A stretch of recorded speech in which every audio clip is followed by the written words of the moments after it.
வணக்கம் நண்பர்களே. தற்கொலைக்கு காரணம் என்ன? ஏன் எல்லாரும் திடீர்னு தற்கொலை பண்ணிக்கிறாங்க? நல்லா இருப்பாங்க. நம்மகிட்ட இப்போ தான் பேசிட்டு போனார், நேற்று கூட பேசினார். பார்த்தீங்கன்னா திடீர்னு தற்கொலை பண்ணிக்கிட்டார். அதுவும் இல்லாமல் 2 பேர் சேர்ந்து தற்கொலை பண்ணிக்கிட்டாங்க.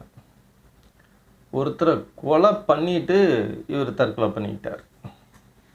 இப்படி தற்கொலையில் பலவிதமான மைண்ட் செட் இருக்குது. என்ன காரணம்? அதை தான் இந்த பதிவில் பார்க்க போகிறோம். பார்த்திங்கன்னா, முற்றுப்பெறாத சிந்தனைகள். ஒரு குழந்தையாக இருக்கும்போது ஏதாவது பொம்மை கேட்கும். பொம்மை கேட்டால் இல்லை காசு இல்லை, நான் அப்புறம் வாங்கி தரேன் அப்படின்னு சொல்லுவாங்க. இந்த மாதிரி இந்த குழந்தை பருவத்தில் இருக்கிறவங்களுக்கு நிறையா விஷயங்களை அப்புறம் வாங்கி தரேன், ஊருக்கு போய் வாங்கி தரேன், பாட்டி வரட்டு வாங்கி தரேன், இந்த மாதிரி ஏதாவது ஒரு இடுக்குப்பிடியான விஷயங்களை போட்டு அந்த விஷயத்தை தள்ளி போட்டுக்குவாங்க. இந்த மாதிரி எண்ணற்ற சிந்தனைகள் குழந்தைகளுக்கு என்ன ஆயிரும்னா, ஒரு பல சிந்தனைகள் எல்லாமே இருக்கும் மனசில். அதை அப்போ வாங்கி தராங்க, இப்போ வாங்கி தராங்க அப்படின்னு ஒரு குறிப்பிட்ட ஒரு 6-7 வயசுக்கு மேலே அதை சொல்கிறேன்.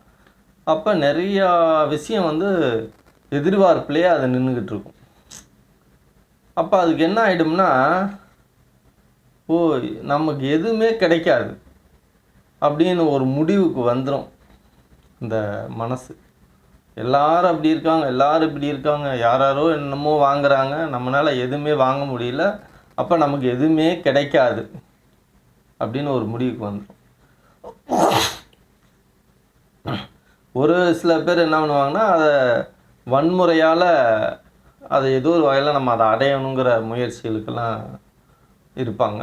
ஆனால் நிறைய முற்றுப்பெறாத சிந்தனைகள் அதிகமாகிடுச்சுன்னா அந்த அந்த முயற்சியும் கூட அவங்களால பண்ண முடியாது. அப்போ என்ன ஆகும்? நமக்கு எதுக்குமே இந்த வாழ்க்கையில் நமக்கு எதுவுமே கிடைக்காது அப்படின்னு ஒரு முடிவு எடுக்கும்போது அந்த தற்கொலை எண்ணம் வந்துடும். இன்னொரு வகை என்னென்னு கேட்டிங்கன்னா, எதை கேட்டாலும் உடனே வாங்கி கொடுத்துருவாங்க. எப்போ கேட்டாலும் எதை கேட்டாலும் நடு நேரத்தில் 12 மணிக்கு ஐஸ்கிரீம் சாப்பிட்ணுன்னு ஆசைப்பட்டாலும் உடனே போய் வாங்கி தருவாங்க. ஐஸ்கிரீம் எதை கேட்டாலும் வாங்கி கொடுத்துருவாங்க. ஈஸியாக சுலபமாக எப்பயுமே அதுக்கு அந்த ஒருத்தருக்கு ஒரு விஷயம் கிடச்சிக்கிட்டே இருக்குது. கேட்டதெல்லாம் கிடச்சிக்கிட்டு இருக்குது, எந்த பிரச்சனையும் இல்லை. அப்படிப்பட்ட ஒரு நபருக்கு திடீர்னு ஒரு பிரச்சனை வந்தது. அதை கையாள முடியாது, அதை தாங்கி கொள்ள முடியாது. அந்த மனசு தாங்கி கொள்ள முடியலன்னா என்ன பண்ணும்? தாங்கி கொள்ள முடியலன்னா அவன் இருக்கவே முடியாது. என்னென்னமோ அட்டம் பிடிப்பாங்க, என்னென்னமோ பண்ணி அதை அடையணும்னு நினைப்பான். எதுவும் பண்ணி முடியல. அப்போ என்ன முடிவு? முடிச்சுக்குவோம். எனக்கு இல்லை போ ஜாகரன்னு செத்துருவோம். இன்னொன்று, ஒப்பிட்டு பார்க்குறது.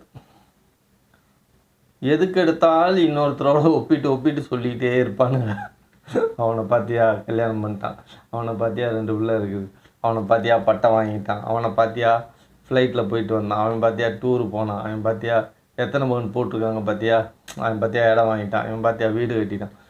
அப்போ நீ எதுவுமே பண்ண முடியாதுங்கிறத இவங்களுக்கு உட்புகுத்திட்டே இருப்பாங்க.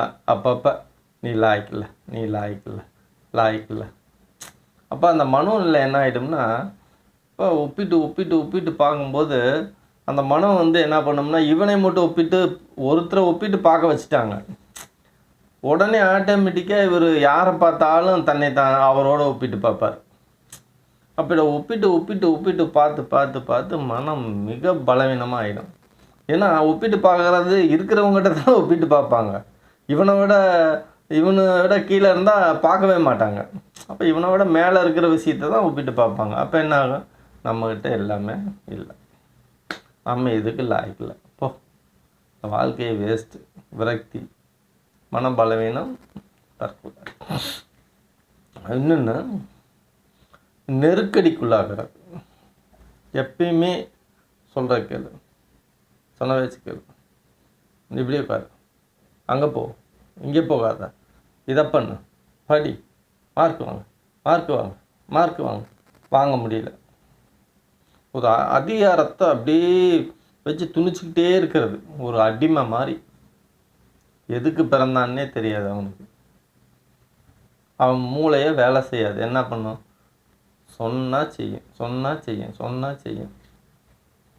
யார் அது அது அது உட்புகுத்திட்டே இருப்பாங்க. நெருக்கடியிலேயே இருக்கிறது இந்த நேரம். இந்த நாளுக்குள்ளே இதை செஞ்சிடணும்.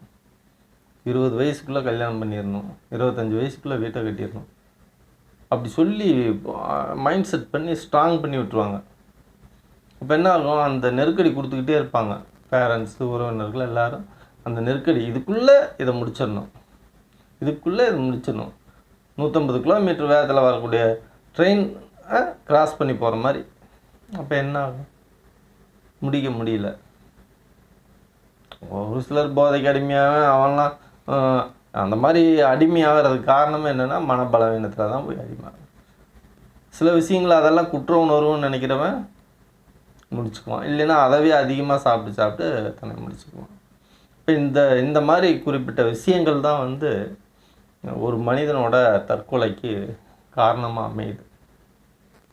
அப்போ இந்த மாதிரி விஷயத்தையெல்லாம் ஒருத்தர் இன்னொருத்தர் மேலே திணிக்காதீங்க.